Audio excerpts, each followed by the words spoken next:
In today's lecture, as part of the series on kinship studies, I am going to talk about kinship systems in India across cultural variations.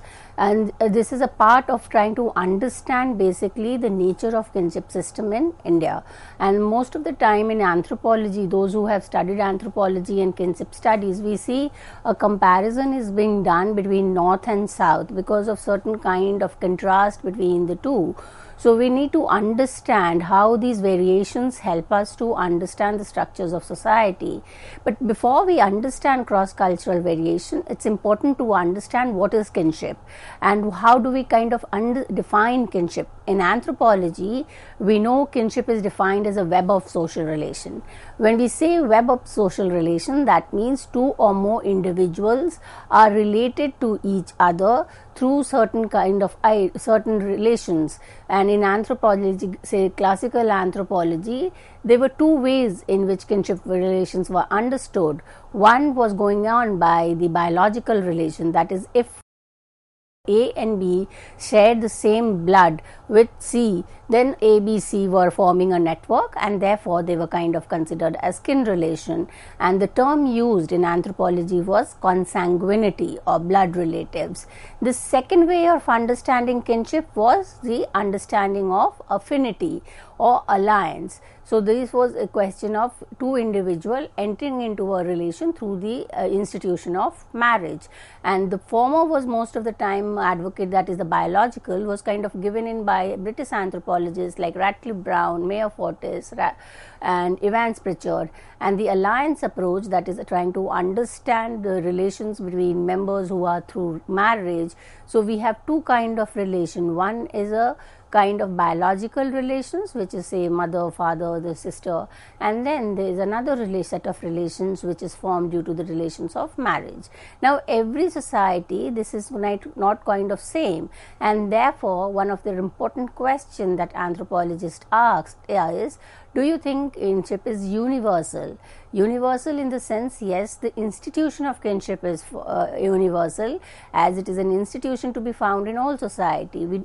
There was a kind of an understanding that as society is evolving, kinship was only to be found in primitive society, and modern industrial society was state-based and market-based. Therefore, kinship became a part of the domestic realm. But now we know that it is kind of an understanding that kinship also helps us to understand economic relations, political relations, and therefore the idea that kinship is universally practiced is true, but the way in which it is practiced can be understood as if we try to understand the approaches. So if we go by the biological model, which was propagated by the British anthropologist, we see that kinship was based on blood ties, and therefore it was kind of considered as natural, and the assumption was that such a relation, a blood relation, would be found in all society, and therefore it was kind of universal. When we go into 1970s onwards, and there was a critique of the way in which kinship was studied, and the basic question was to understand whether it was only kind of complete to understand kinship with relation to biology. And this is the time when David Schneider, an American anthropologist, started kind of questioning what is kinship about, and he comes out with a cultural theory of kinship, in which kinship is kind of based on the meaning that we attach. It is abstract, it is not universally the same, and there was a kind of a critique that the understanding of biological kinship as biology was only a Western bias. In many society across in the East and other parts, there are kinship relations which is not necessarily based on blood relations, and therefore there were new ways of understanding kinship, which was in terms of understanding the specificity of a culture. Every cultural practices kind of varies from the other, and it is with this understanding of kinship as culture, kinship as a cultural institution, that cross-cultural comparison becomes significant. How do we then understand if there is variance in one society and the other? How do we then make sense of what kinship is? And therefore comparative method becomes significant. So kinship is universal human institution. That is a fact that we know. but it varies. The way it is practiced, or the relations, the significance of the relations kind of varies from society to society. We'll also see the different ways in which variations are kind of accounted by. It is conditioned by set of norms. So every kinship relations, there are certain norms, there are certain guidelines, rules and patterns which helps us to kind of structure the relation. So as we said in the start, kinship is a web of relation. There are norms, rules which will help you regulate that web of relation. So it is a structured society. Now these rules and norms vary from society to society. So kinship as an institution is present across all society, but there is a variance in terms of the rules, the norms that regulate the web of relation. And when we try to understand that why is there significance in understanding this variation, or what is the work of kinship, is it only limited to understanding how people are related, or how people kind of form a unity, or how do we try to understand the significance of kinship? And that is to help us understand that it regulates the social structures of society. It tells us our roles and responsibility. It kind of concerned with distribution of power and resources, and therefore it kind of helps us to give an order to society. Now, after trying to understand what is kinship and whether kinship is universal, another very relevant question is, why do we need to study variation? Everywhere there are variations, so what is the significance of studying kinship variation? And here, as I already said, that kinship system helps us to allocate role. It helps us identify our responsibility, and therefore it is very important to understand this variation. For instance, if we try to understand what is the relation between a father and the son in a society, is it a formal or an informal, and this will be able to understand the relation between the two individuals by making reference to the type of lineage or the type of descent system that the society follow. And then in the later part of the lecture, we'll see how therefore the relation between the father and the son is different in a patrilineal society and a matrilineal society. So that is how variation will help us understand the context in which relations are structuring society. And in this lecture, the focus is on understanding variation in Indian society, and therefore it becomes very important. As we all know, India is kind of a diverse country with multiple religion, caste and practices. Even there is a kind of an variation in terms of region. So one part of the country kind of varies drastically from the other parts of the other parts, and therefore in order to have a complete understanding of the social cultural realm of Indian society, it is important to understand the variations. And variations kind of not only cannot be only restricted to the domestic domain, because from the domestic domain it also affects the kind of the public relations. For instance, in North India we have the Gotra rule, which is a kind of a understanding where the people who are from the same Gotra cannot marry, and therefore you can kind of have various kind of violence related to the acceptance of any kind of marriage practice which does not accept this rule. So it needs to help us understand not only the domestic realm, but as well the economy, political, as well as the legal regulation of society. So these dimensions lay down the rules of marriages. When we try to understand variation, we'll try to understand what are the rules of marriage in North India compared to what are the rules of marriage in South India and maybe East and West part. It also, kinship helps us to understand the inheritance and succession, and inheritance and succession becomes very important because it is a matter of resource allocation and distribution. So if again kind of trying to understand if there is a line of descent which is through the fathers and which is termed as patrilineal, then it is only the son which could have got rights of inheritance. And because there was a kind of gender imbalance, there was a need to kind of question the traditional laws of inheritance, and the laws were kind of again been redefined in terms of giving rights to women, and therefore it kind of helps us to understand the entire structure of the society, whether it be the social structure, the legal structure, the political and economic structures as well. At the same time, variations can also be at the level of religion, and therefore in kind of religious practices, the kinship systems are different, and we helps to understand the how in particular religions particular line of descent is given dominance over the other. So variations not only impact social composition, it not only affects the social relation between members of the society, it also affects resource allocation, resource distribution, right to inheritance, the possession of property, land, ownership of and means of property. So it's kind of has economic dimension, as well as kinship also is helps us to understand power and authority in terms of kind of even trying to understand the lineage, and even in modern contemporary society it helps the family line of leadership helps in kind of being a part of the political system. So it has a economic dimension, it has a political dimension as well, and it kind of helps us. There is a lot of prohibitions and there are a lot of avoidance. So it kind of tells us what are the good norms and what are the code of conduct in society. So whether it be a cultural code of conduct, religious code of conduct, it is through kinship relations that they are kind of implemented or kind of accepted by society. Now giving a background of what is trying to understand through cross-cultural variation, now we'll understand the way in which variations in kinship system has been theorized in anthropology. As I already said, that India is a society with a lot of diversity, regional geographical diversity, linguistic diversity, religious and socio-cultural diversity. And because of this diversity, the methodology of comparison or cross-cultural comparison becomes very important, and India becomes a case study to kind of do a cross-cultural comparison. And as I also said, that the north-south variation is kind of a model to explain a lot of concept, lot of terms in anthropology through the example of what's happening in north and compare it to what's happening in south.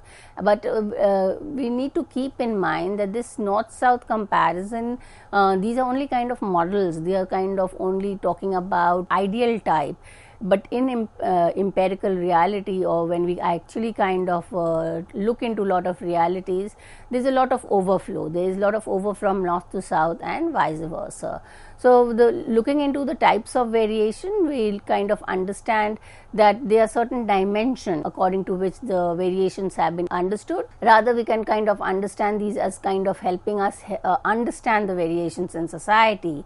And these variations would include geographical variation, that is the geographical variation. As I already said, there is a huge comparison between North India and South India, and we will see that there is a difference in terms of line of descent, lineage system, kinship terminology, rules of marriage and ceremonial exchange. So most of the time this understanding of the entire kinship system is based on these 5 dimensions. When we look into geographical dimension, and here we kind of make reference to Iravati Karve. Iravati Karve's landmark monograph was one of the classical or one of the original understanding of kinship relations in India. She provides a geographical map, rather she divides the entire country into 4 zones. The north zone, the central zone, the south zone and the east zone. And because it is trying to also do it in terms of regional and not in terms of kind of linguistic distinction, because regional will capture a larger area which would be having a common kind of kinship system. So the regional map or the regional mapping that Iravati Karve has done in her classical work Kinship Organization in India, which was published in 1953, we see this mapping of the entire Indian continent is that it gives us distinctive characteristics. It will give us a salient features of kinship system in north, in central India and say south. But when we look into this 4 zone, we see there is a kind of a larger contrast between north and south, and the central and the east zone is kind of either bringing together the features in north and south, or only taking it from north and not taking it from south. So if we are able to understand the comparison between North India and South India, that is, what are the difference in terms of linear system, kinship terminology, marriage rules, and most important, the ceremonial exchange of gift, then we will be able to understand the geographical variance as well. So if you look into this, is reference to Iravati's Karve's work, where she kind of divides the region into 4 zones, and north zone we see that is kind of also making reference to the linguistic differences. And as we are kind of aware that in North India it is by and large Hindi, Bihari, Sindh, Pahari, these are the languages that she has done a linguistic division as well. And looking into the map, if we see central India, we know that it kind of includes Rajasthan, Madhya Pradesh and Orissa. Eastern is prominently the Anamis, Saka, Bhumi, Munda. These are the tribal population which is talking about. And southern we know is the southern part of India, which would include Karnataka, Andhra Pradesh, Tamil Nadu and Kerala. When we look into Kerala, we will see that the Nair of Kerala is an anthropological case study to understand matrilineal system, and Kathleen Gore did a kind of extensive study of the Nair system, and it not only helps us to understand the kinship, it also helps us to understand the institution of marriage. So most of the study of anthropology comes into from the understanding of classical case study of North and South India. So coming back to Iravati Karve, she used linguistic region, caste and family organization to explain the cultural variation in practice of marriage, use of kinship terminology, succession, inheritance, property and gift exchange in India.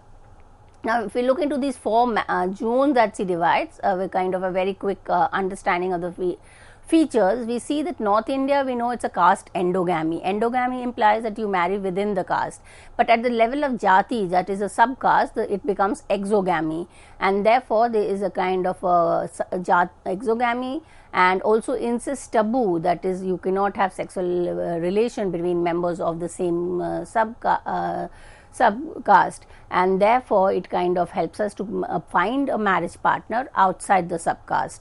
It is kind of also a rule of prohibition, because it is a kind of prohibiting, it's a negative rule which tells you that you cannot marry certain people, and therefore there is a gotra exogamy that says that you cannot marry within your own gotra.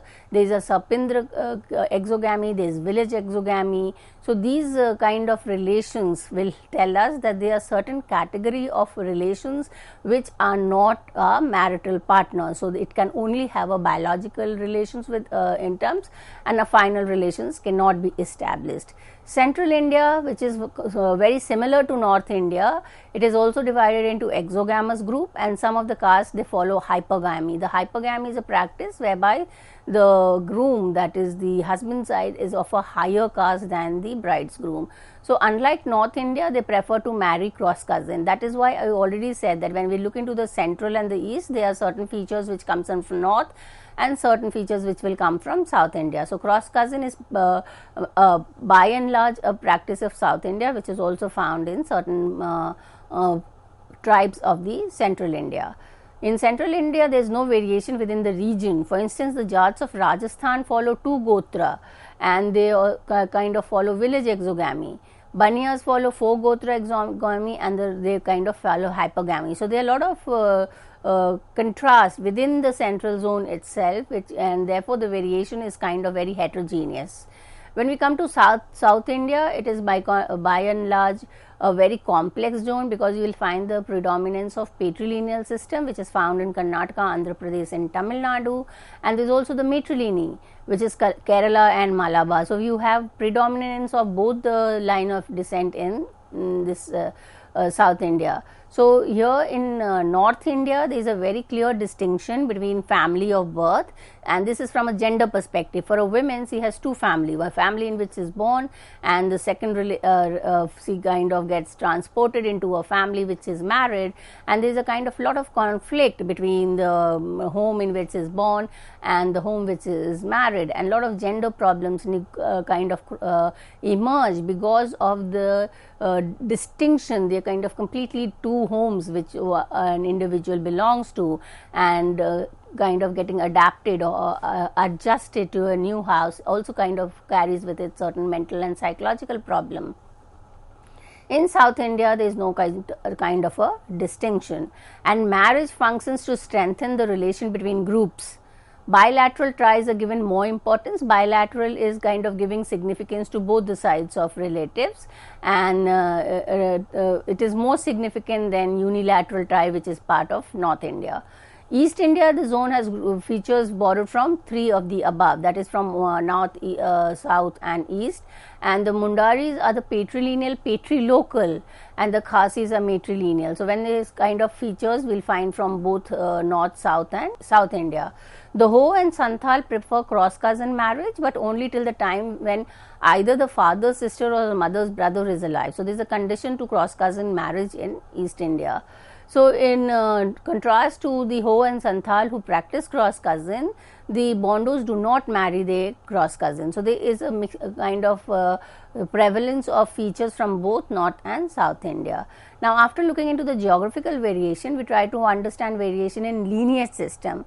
Now clan and lineage are basis of group formation, and the way in which the lineage is used varies from society to society. So lineage can be defined as unilineal descent group. Now in anthropology, many a time lineage and descent are used synonymously. For clarity, a clan is a larger group where the ancestors are unknown and all the members would be connected through a common ancestor. Lineage also is a kind of a degree. It could be beyond 8 for great grandparent. Descent group, the ancestor is kind of identifiable and known, so it could be up to the 8th group that the group can be termed as a descent group, but anthropology they are used more or less synonymously.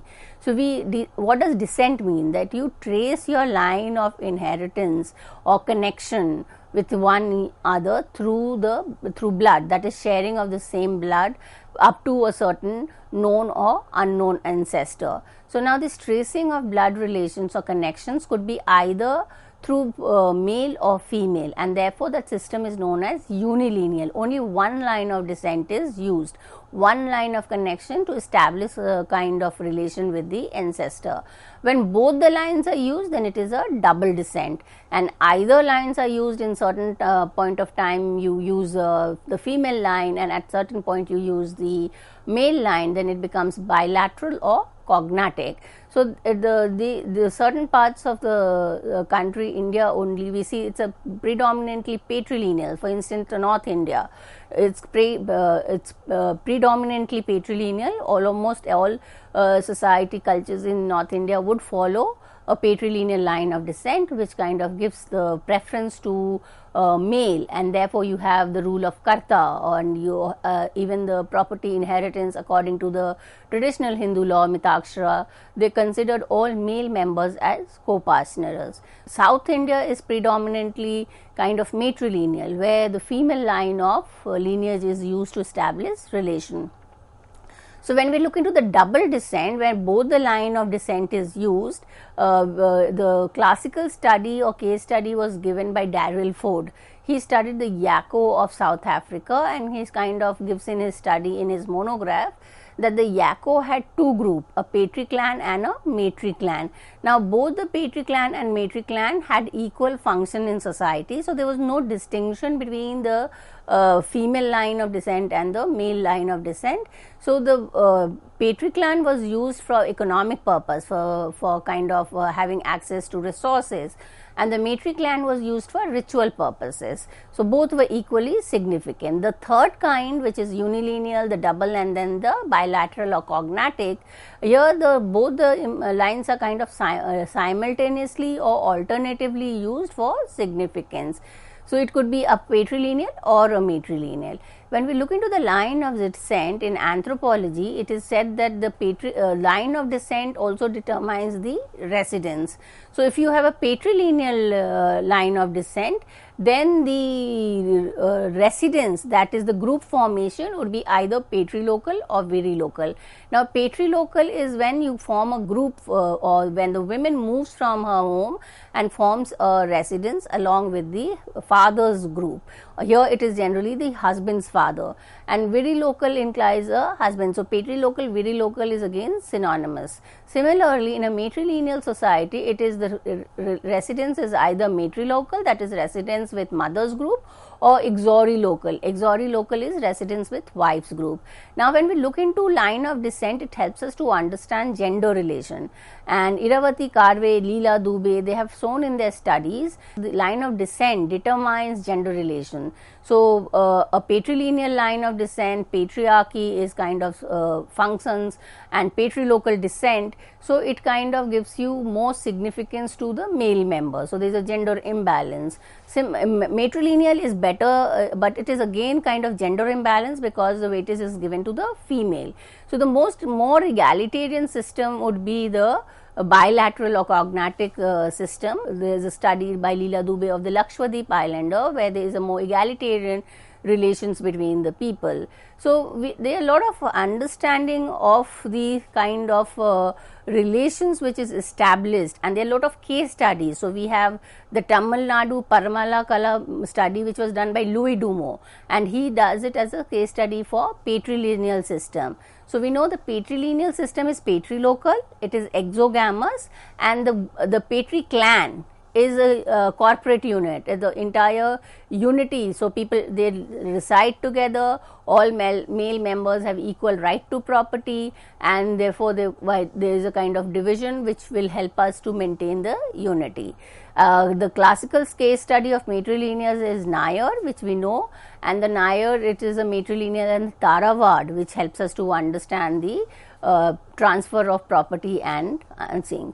Bilateral, we know there are a lot of tribal groups which are given as case studies like Austroasiatic tribes, Bhumji, Kori, Khashi, Santhal, because these kind of also kind of related, and which is a part of another lecture we can see, where the entire development towards patrilineal is also related to the progress of the society. So if we kind of bring back to Frederick Angel's understanding that it is the private ownership of property, or it is the development in property which kind of gives a shift from matrilateral to patrilineal. Even in many parts of South India, we see because of the impact of modernization, because of globalization, there is a lot of shift towards the patrilineal system. So therefore, we help us to understand the cross-cultural variation with reference to descent and lineage. With this, I come to an end of today's lecture. Thank you. I am going to talk on the topic kinship systems in India, cross-cultural variation with reference to understanding marriage rule and exchange of gift during the ceremonial exchange of gift. So this is a part of the series on kinship studies. In this lecture, we will see how kinship system, which is kind of understood as a universal institutions where rules and norms vary from culture to culture, and this understanding of variations will help us to understand how kinship structures society and provides us a way of understanding the entire society as holistic way, and this understanding of the cross-cultural variation is reference to Indian society. A lot of literature exists on understanding marriage rules, and we can understand kinship in terms of kinship terminology. Kinship terminology is basically refers to term which we use to kind of address or refer to an individual, and a terminology or a term will tell us that two individual or maybe more than two individual have a logical relation with them, and many a time the term will explain the relation. So based on the logical relationship, anthropologists have identified several kinship terminology, and one of the most important classification in kinship terminology is the one given by Morgan. Morgan classified kinship terminology into two categories. One was descriptive and the other was classificatory. His understanding of this was basically based on studies of African society, but we will also see how the understanding of descriptive and classificatory helps us to understand the allocations of roles and responsibility. There is also in terms of the line of descent which help us to understand the variation in kinship terminology. So, when we talk about descriptive terminology, it implies that we are using one specific term and this term will exactly express the relations that we have with the other person. So, term is used exactly to refer to that. So, kinship terminology kind of is used for several purposes. That is, it can be varying from society to society. It could range from 10 to thousands of terms. So, in some society you kind of combine relative and use one term, which is classificatory. You would classify number of relatives into one category and refer to them by one term itself, or you use specifically term for each and every relation. So, it could be a number of terms could vary from say 10 to 1000, and it helps us to understand the social organization in terms of roles and responsibility. So, kinship relations are classified differently in different society and therefore different systems of kinship terminology. When we talk about especially the cultural variation, we will try to understand that in North we see it's descriptive, and descriptive, as I have already said, that a particular specific term will be used to express the relation between the user of the term and the individual for whom the term is being used. So, it expresses the exact relation. The system of terminology in North India is also known as bifurcate collateral. Bifurcate because it bifurcates on the patrilineal and matrilineal line of descent. As we know that in there is a kind of a difference in terms of two separate category or two groups in North India, that is one which is formed through blood relations and the other which is formed through marriage relations. So, bifurcates on terms of using in general, as we know, we would be using separate term for people related through our father's side and another set of term for people for those who are related through the mother's side. That is why it is kind of called as bifurcate, and the distinction is made at the level of collateral. A descriptive kin term is unique. So, it has exactly a separate term for each relation and only one meaning can be assumed from it. For instance, if we kind of look into the English term cousin, it does not make a distinction whether it is a patrilateral cousin or a matrilateral cousin. But in North India, the terms will exactly tell you whether it is a matrilateral relative or a patrilateral relative. So, the terms are used as such to describe the kinship relation from the standpoint of the speaker. So, the speaker's exact relation with the addressee will be expressed through the term. The descriptive character of such terminology is so strong that in such a few terms even the most distant kin can be appropriated. So, it is not single term, you can many a time add two or more terms, but the exact relation will be established. So, in anthropology there is a kind of a distinction between near relative and distant relative. Near relative would be people who we kind of are close to the elementary group. So, the elementary group would be the father, mother, son, daughter, and then the people who are related, say father's brother, mother's brother. So, these are the people who are known. Now, if there is a 3 degree or 4 degree of relations, then it kind of gets confused if it is a classificatory terminology. North India descriptive terminology will exactly tell what the relation is. So, the distinction is on the distinction is on the line of descent. So, a patrilineal or your patrilateral consanguine relative would be different from the affinal relation. There is also difference in terms of age. So, an elder brother would be referred by a different terms and a younger brother would be referred by a different term. Then there is also in terms of distinction on gender. So, the father's brother and mother's brother would be exactly referred by two different terms. So, when we look into the descriptive terminology, what is the advantage? And here we look into the significance, we say it will express the exact social behavior that you are supposed to have with the individual. So it's also kind of tells you what is the expected behavior. So because there is a distinction between the line of descent, and in North India the patrilineal line of descent is followed, so the patri clan or the group is kind of given a dominance over the matri group. So father's relatives are kind of given a higher status than the mother's relative, and this is reflected through the terms which is being used. It also lays down the exact prescriptive behavior and also the prohibited behavior. So there are certain kind of behavior, the terms will tell you that whether you can have a formal cordial relation with the individual or you need to maintain a relation of avoidance. So classificatory terminology is found more in South India.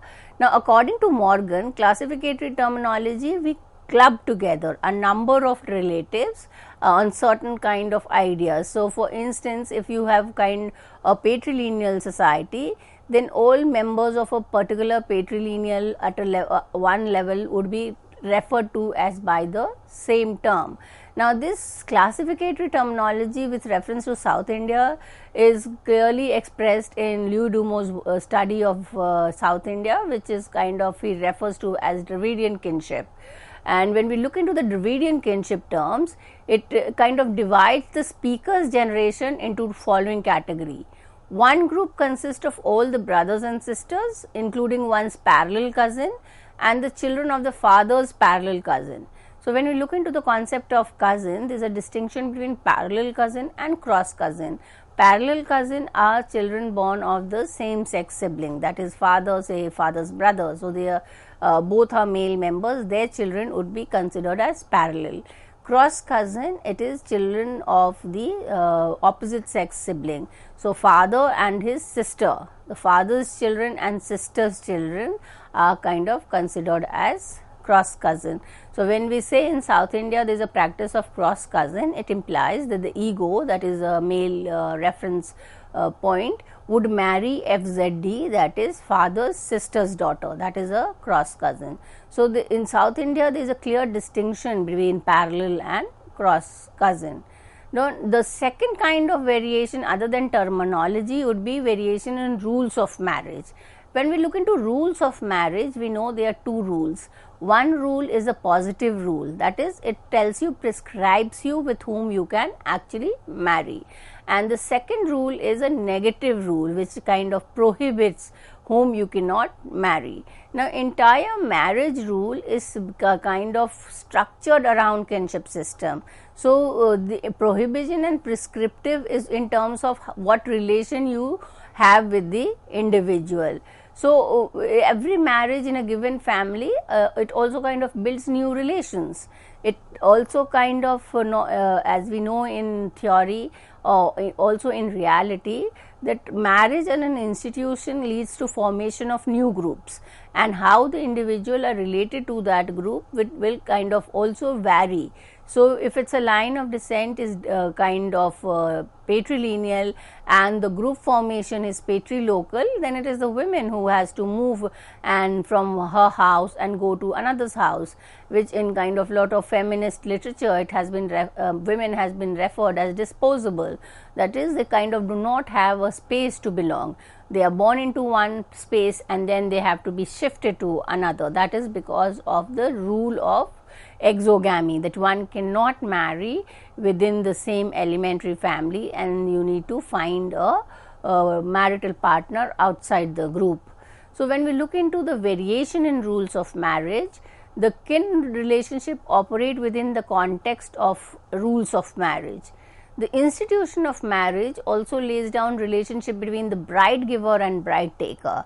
Now this is, one is at the level of trying to understand whether there is a prescriptive and prohibited. The other is kind of North India will see that it kind of structures a hierarchy on the basis of marriage.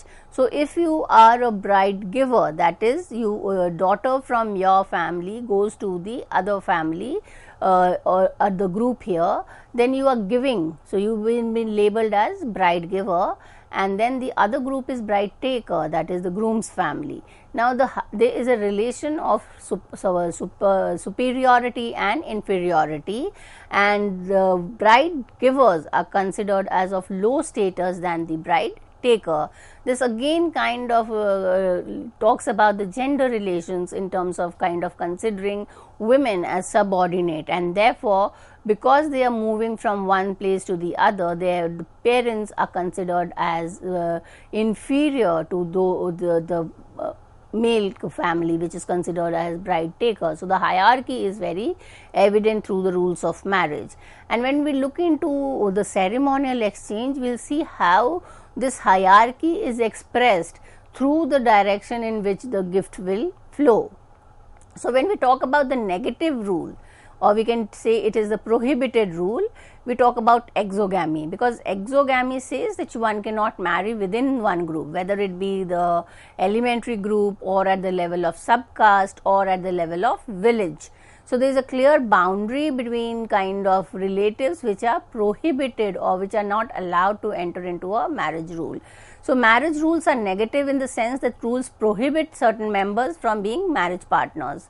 So, the cluster of lineage ties up to 4-5 generation is kind of known as a clan or gotra. Why we try to understand what is a clan or gotra is also to understand that there is a negative rule, which we term as gotra exogamy, where there is a in North India there is a 4 rule of gotra, that you cannot marry certain relatives up to certain generation, that is say 4 generation from the father's side, who would be considered as sharing the same blood, and therefore they cannot be considered as marital partner. So, in anthropological literature, there is a clear-cut dichotomy, or there is a kind of distinction between biological relations and affinal relations.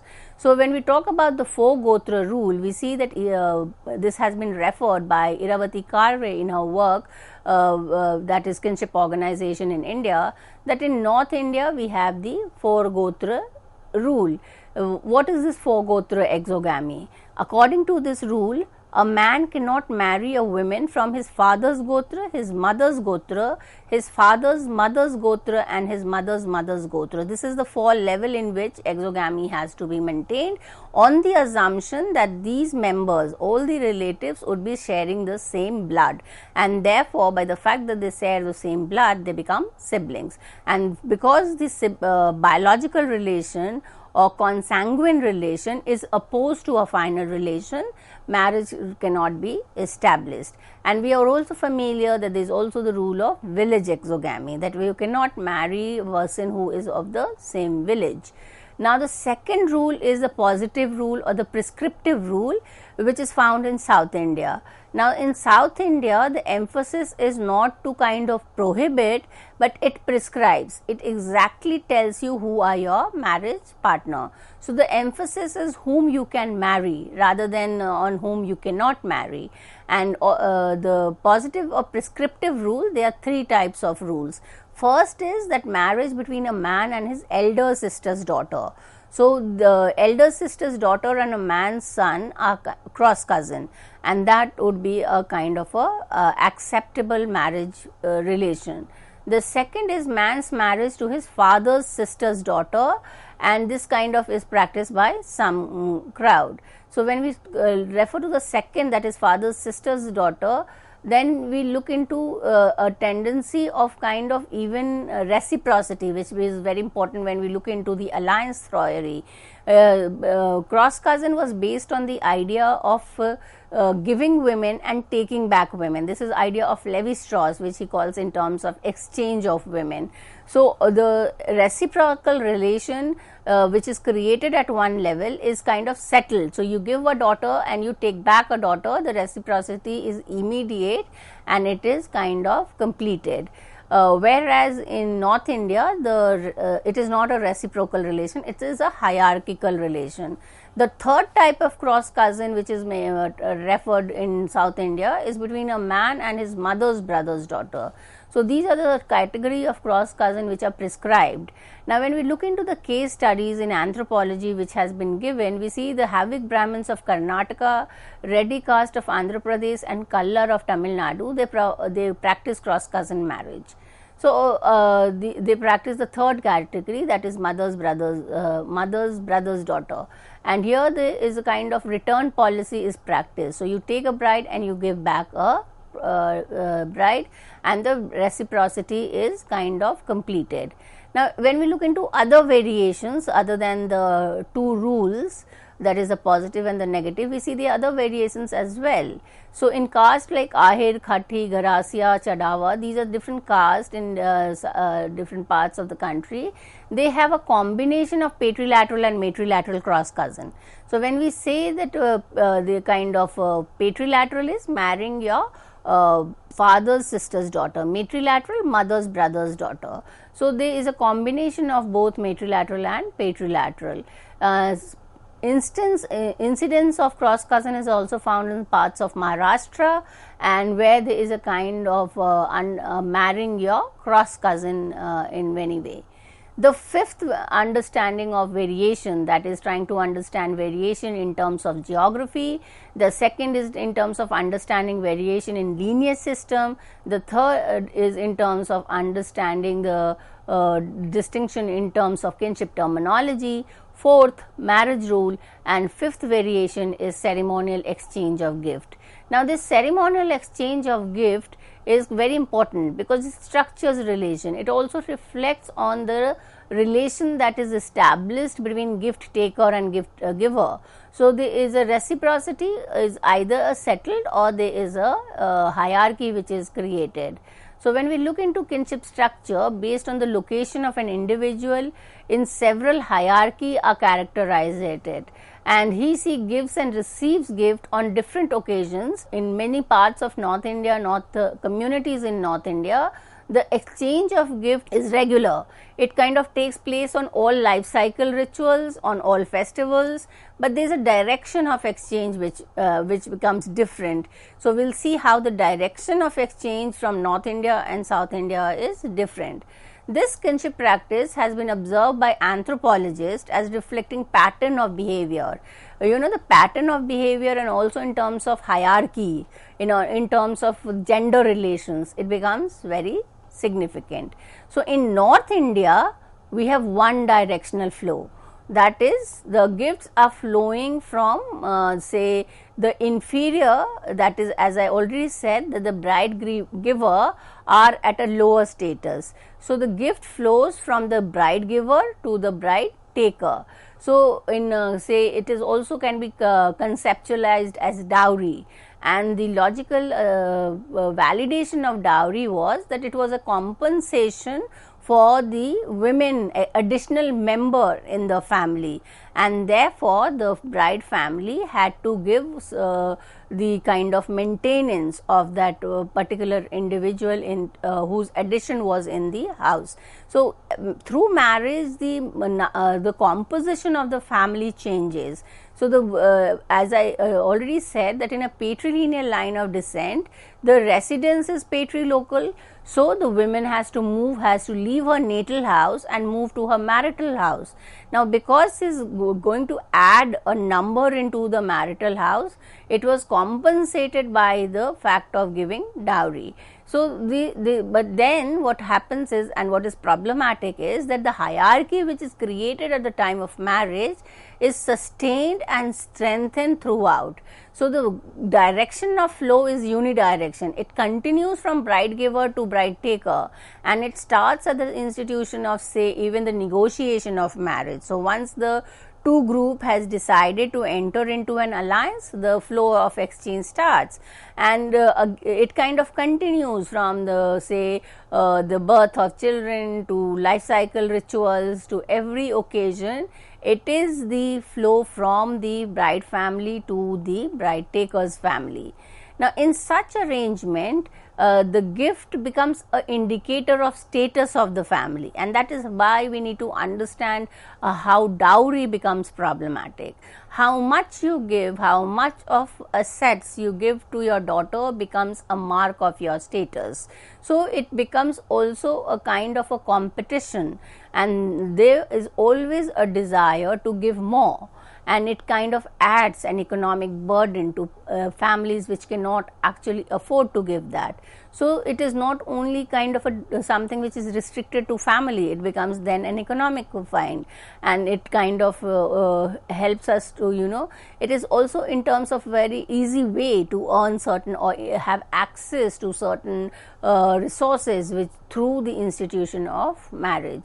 So, whether we talk about ceremonial exchange or we label it as dowry, it is in North India, it is from one family to the other, and it also kind of affects gender relations. So, the kind of gift that a bride carries with her on the marriage also ensures her status in the in-laws family. So, we have heard a lot of cases where in terms of dowry death, in terms of kind of violence which is inflicted because the flow of gift was not adequate. Now, when we talk about these category, we know that there is a gift giver. And who's the gift giver? It is the male members, generally the bride's father and the brother, who becomes responsible as gift giver throughout the life. And gift is an ongoing activity. It starts with the negotiation of marriage, and it kind of continues in many of North India society, it even continues at the death of the women. And then it is also kind of gift taker, who are superior, and they kind of always have this kind of status symbol that they need to get the best gift or the higher quality gift. So, what we can conclude that in North India, the flow of gift is unidirection from kind of bride giver to bride taker. Now, when we compare it to South India, in South India, the gift exchange is reciprocal. Reciprocal in the sense it is kind of taken and returned back. So, reciprocity is egalitarian relation is maintained. You give gift and you take back gift. So, the process of gift giving and taking is identifies the separation or assimilation of various categories of kin. So, generally we try to understand that with whom would a reciprocal relation be established. A reciprocal relation would be established with people who are close kin, and it would therefore be able to make a difference between the close kin and the distant kin. So, in South India there are two categories of gift. One category is gift which is exchanged between affines. Affines are relatives who are established through the marriage, and this category includes exchange of gift between the family of the bride and the groom, and it is a two-way flow. It is not unidirection, it is two-way. So, both of them they kind of exchange gift. Internal exchange of gifts between people who belong to both the sides of exchange, the receiver as well as the giver. Therefore, both of them are receiving gift from each of them. So, there is a cultural variation between North and South if we see. So, it comes to exchange of gift and also in terms of understanding gender relation, because in North India the flow is unidirection from the girl's family to the boy.